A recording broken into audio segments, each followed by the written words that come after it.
ರಾಜ ಈಗಲಾದರೂ ಸಮಾಧಾನ ಐತೇನಪ್ಪ.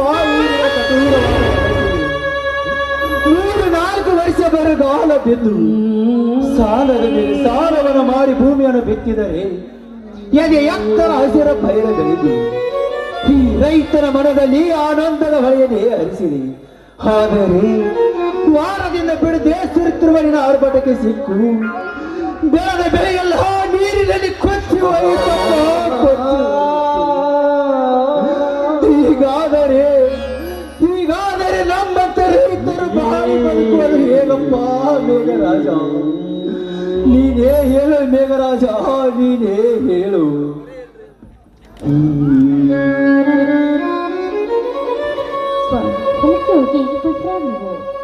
ಹೋಗಿದ್ದೆ ಪಾರ್ವತಿ, ಹೋಗಿದ್ದೆ. ಈ ನಿಮ್ಮ ಮಾತಿನಲ್ಲಿ ಇಷ್ಟೊಂದು ಆತಂಕ ಕಾಣ್ತಾ ಇದೆಯಲ್ಲ. ಹೊಲದಲ್ಲಿರುವ ಬೆಳೆ ಚೆನ್ನಾಗಿದೆ ತಾನೇ? ಪಾರ್ವತಿ, ಏನೆಂದು ಹೇಳಲಿ ಪಾರ್ವತಿ? ವಾರದಿಂದ ಬಿಡದೆ ಸುರಿತಿರುವ ಮಳೆರಾಜನ ಆರ್ಭಟಕ್ಕೆ ಮ್ಯಾಲಿನ ಸಮದತ್ತು ಡ್ಯಾಮಿನವರು ನೀರು ಬಿಟ್ಟಿದ್ದಾರಂತೆ. ಆ ನೀರಿನ ರಭಸಕ್ಕೆ ಸಿಕ್ಕು ಬೆಳೆ ತುಂಬಿ ನಿಂತ ನಮ್ಮ 10 ಎಕರೆ ಬಾಳಿ ತೋಟ ನೀರಿನಲ್ಲಿ ಕೊಚ್ಚಿ ಹೋಗಿ